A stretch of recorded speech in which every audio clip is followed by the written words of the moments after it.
കേരള സർവകലാശാല സെനറ്റ് ഹാളിലാണ് അടിയന്തരാവസ്ഥയുടെ 50 ആണ്ടുകൾ എന്ന പരിപാടി, അതും ശ്രീപത്മനാഭ സേവാ സമിതി സംഘടിപ്പിക്കുന്ന പരിപാടിയിൽ ഗവർണർ പങ്കെടുക്കുന്ന പരിപാടിയിൽ ഭാരതാംബയുടെ കാവിക്കൊടി ഏന്തിയ ഭാരതാംബയുടെ ചിത്രം ആ പരിപാടിയിൽ അങ്ങനെ സംഘടിപ്പിക്കാനാവില്ല. സർവകലാശാലയിൽ ഇത്തരത്തിലുള്ള ബിംബങ്ങളുമായി പരിപാടി സംഘടിപ്പിക്കാനാവില്ല എന്നുള്ള പ്രതിഷേധമാണ് എസ്എഫ്ഐയുടെ ഭാഗത്തുനിന്നുണ്ടാകുന്നത്. പോലീസും എസ്എഫ്ഐ പ്രവർത്തകരും തമ്മിൽ വലിയ ഉന്തുന്നലും സംഘർഷത്തിലേക്ക് പോകുന്നു.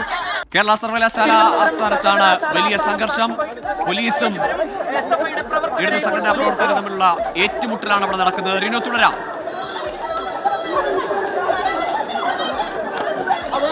വലിയ സംഘർഷത്തിന് സാക്ഷ്യം വഹിക്കുകയാണ് തിരുവനന്തപുരം സർവകലാശാല ആസ്ഥാനം. ഇപ്പോൾ വനിതാ പ്രവർത്തകരെ ഉൾപ്പെടെ വലിച്ചിഴച്ച് പോലീസ് വാഹനത്തിലേക്ക് കയറ്റുന്ന ദൃശ്യങ്ങളാണ് നമുക്ക് കാണാൻ വേണ്ടി കഴിയുന്നത്.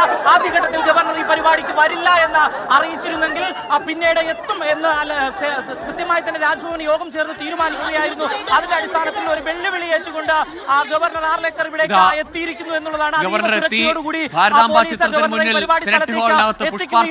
പുറത്ത് വലിയ പ്രതിഷേധം നടക്കുകയാണ്. സെനറ്റ് ഹാളിൽ നിന്ന് സലീം മാലിക് ചേരുന്നുണ്ട്. സലീമ, അകത്തെ പരിപാടികൾ അങ്ങനെ തന്നെ മുന്നോട്ട് പോവുകയാണ്. ഭാരതാംബ ചിത്രത്തിന് മുന്നിൽ ഗവർണർ പുഷ്പാർച്ചന നടത്തുകയാണോ?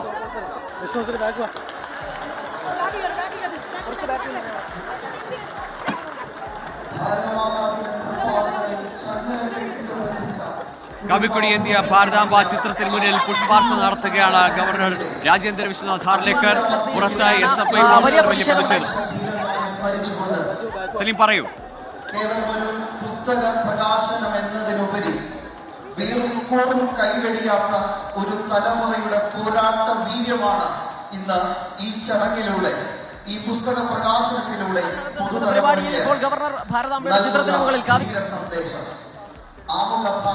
കാവിക്കൊടി ഏന്തിയ ഭാരതാംബയുടെ ചിത്രത്തിൽ പുഷ്പാർച്ചന നടത്തിയിരിക്കുകയാണ് ഗവർണർ. വലിയ പ്രതിഷേധം പുറത്ത് എസ്എഫ്ഐ പ്രവർത്തകരുടെ ഭാഗത്തുനിന്നും KSU പ്രവർത്തകരുടെ ഭാഗത്തുനിന്നും ഉണ്ടാകുമ്പോഴാണ് ഗവർണർ ആ പ്രതിഷേധത്തെ വകവയ്ക്കാതെ രാജ്ഭവനിൽ നിന്നുള്ള തീരുമാനത്തിന്റെ അടിസ്ഥാനത്തിൽ സെനറ്റ് ഹാളിലേക്ക് എത്തിയത്. സെനറ്റ് ഹാളിലേക്ക് എത്തി ദേശീയഗാനം, അതിനുശേഷം പതിവ് പോലെ തന്നെ വിളക്ക് തെളിയിച്ചതിനു ശേഷം ഗവർണർ കാവിക്കൊടി ഏന്തിയ ഭാരതാംബ ഇപ്പോൾ എസ്എഫ്ഐ പ്രവർത്തകരെ കസ്റ്റഡിയിലെടുത്ത് വെക്കാനുള്ള പോലീസ് ശ്രമം, അതിനെ ചെറുക്കുകയാണ് പ്രവർത്തകർ. വനിതാ പ്രവർത്തകരടക്കം വലിയ വനിതാ പോലീസിന്റെ സന്നാഹത്തോട് ഇതാ വീണ്ടും ആ ഗേറ്റ് അടച്ചുകൊണ്ടാണ് ഇപ്പോൾ എസ്എഫ്ഐ പ്രവർത്തകർ.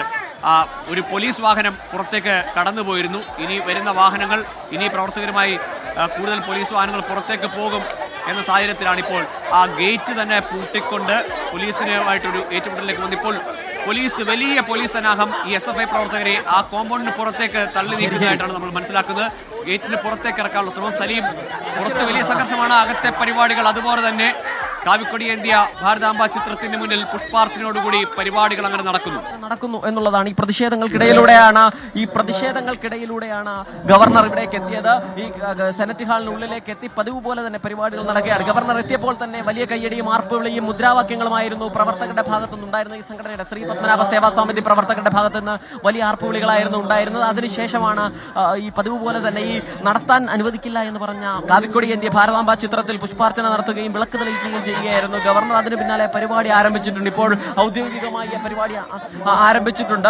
ഇപ്പോൾ KSU പ്രവർത്തകരെയും SFI പ്രവർത്തകർക്കുമെതിരെ ഇവിടുത്തെ ഈ സംഘാടകർ തന്നെ വിമർശനം നടത്തുന്നുണ്ട്.